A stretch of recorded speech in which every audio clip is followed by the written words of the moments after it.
Peraí, vá. Alô, Igor, não, Freud.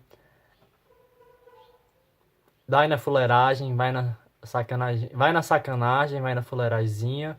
Vai na sacanagem, vai na fuleiragemzinha, vai na sacanagem. Grande MCWM, filósofo contemporâneo, combatendo a metafísica. Nada a ver, vamos lá. Hoje eu vou trazer o comentário literário, os comentários literários mais menos sufocantes do YouTube, logo menos importantes e menos conhecidos. Hoje eu vou falar um pouco sobre Persépolis, da Marjane Satrapi, né? Essa incrível obra dessa incrível autora iraniana. O nome se dá porque, né, Persépolis era a capital da Pérsia, né? E Pérsia era onde é o Irã hoje. E conta a história dessa moça que nasceu em 1969 e quando houve a Revolução Islâmica em 1979, ela tinha 10 anos e ela, né, presenciou tudo. Então, além da autobiografia dela, esse livro traz um rico contexto sociocultural e histórico. Fala um pouco de xenofobia, um pouco da tolerância com o diferente, como a realidade subjetiva de algumas pessoas são diferentes e tudo bem, você não precisa, né, impor a sua realidade. Então esse livro é muito importante. Você quer se introduzir na leitura, esse é um livro sensacional, né? Ele está em estilo de quadrinho, mas ele é muito maduro e ele tem uma fluidez muito grande. Faz muito tempo que eu não leio um livro com tanta animação. E faz muito tempo também que eu fiquei com receio que o livro terminasse, porque o livro é muito bom. Faz muito tempo mesmo. Essa é uma sensação que você pode ter pela primeira vez ao ler esse livro, porque o livro traz uma história muito real, uma história muito verdadeira, uma história muito bem contada, né? E com coisas reais da vida dela. Uma autobiografia sincera, honesta, bem que tem algumas coisas que você vai ficar angustiado, outras coisas você vai ficar feliz.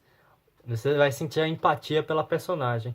Então é importante nesse contexto que a gente está vivendo, de ódio, enfim, candidatos aí odiosos, que falam coisas odiosas e que pessoas falando para a gente não acolher os refugiados, tá vendo, na Venezuela, por exemplo, né, sendo que o Brasil tem uma grande posição geopolítica na América Latina. E aqui, apesar de ser um contexto diferente, também mostra um contexto de guerra e de ditadura e como as pessoas lidam com isso.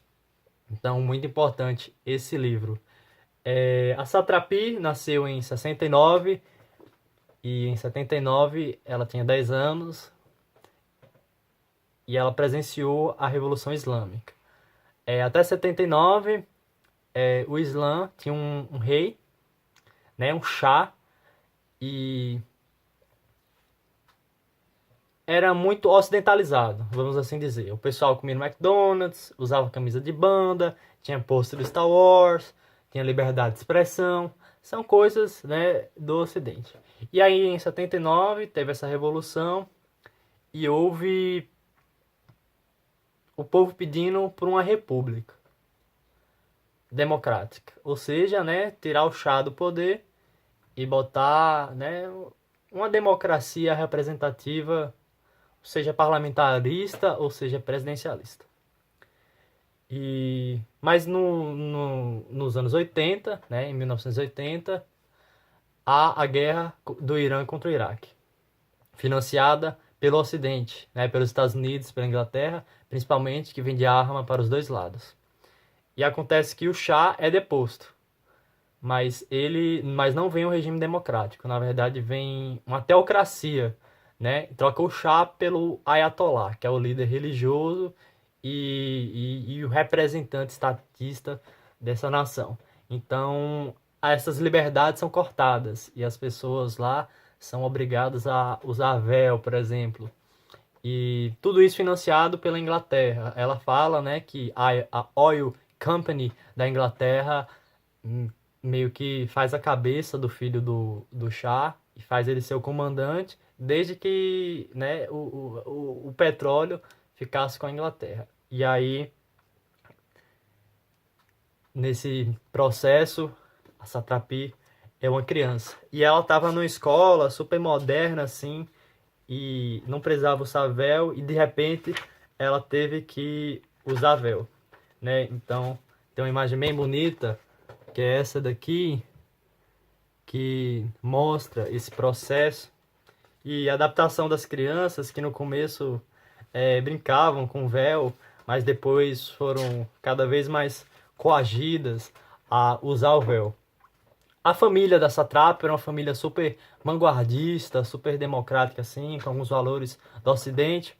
E eles sempre iam nas ruas, né, nos protestos, nas rebeliões, tentando uma revolução para tirar o Shah. E Satrapi cresceu nesse ambiente. E ela é totalmente avessa, ela é totalmente contrária ao dogmatismo islâmico de de uma parcela da sociedade que era um pouco intransigente com a liberdade. Então, por exemplo, algumas mulheres lá, as integralistas, usavam a burca completa, né? Tudo fechadinho. Já as mulheres mais vanguardistas, assim, usavam apenas um véu que mostrava assim um pouco. E ela tentava subverter, né? Certa vez ela foi pra escola com a camisa escrita "O punk não está morto" e com um véu só em vez da burca. Aí ela, né, ela é parada e tal. E, enfim, não vou contar tanto da história, mas ela não consegue se adaptar direito, porque ela quer ter essa liberdade de expressão, essa liberdade de escolha, que não era possível por conta da guerra que estava acontecendo e pelo governo que estava tendo, né? Então tinha uma polícia nas ruas que olhavam para as pessoas e tal, via se o véu estava assim, ou assado. E depois de um tempo, com 14 anos, os pais decidem mandar ela para a Áustria para estudar e ter uma educação mais vanguardista, vamos dizer assim.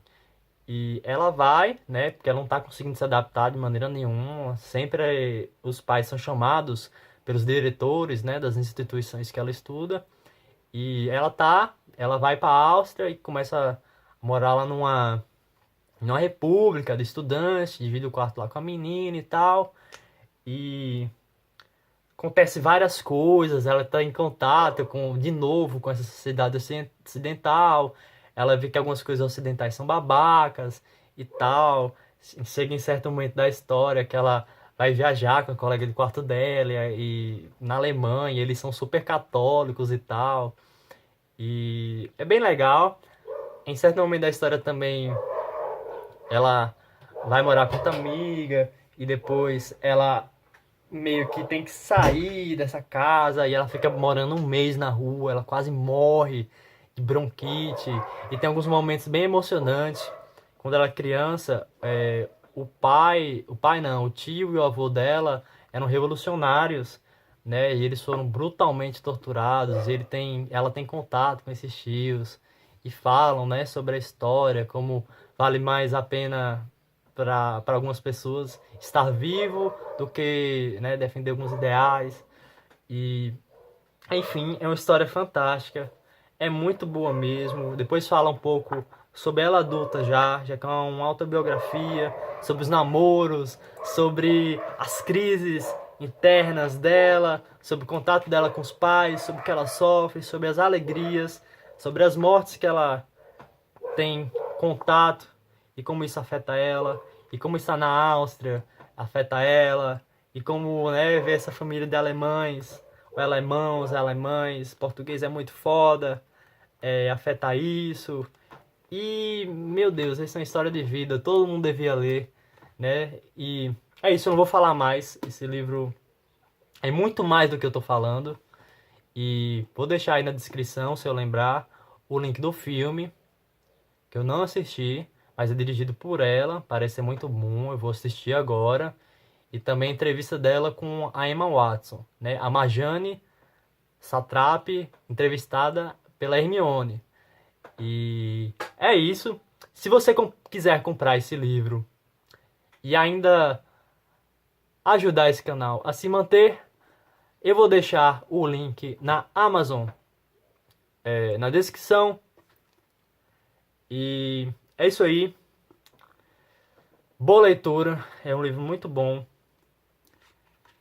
Especial. Eu fiquei um pouco de luto quando ele acabou.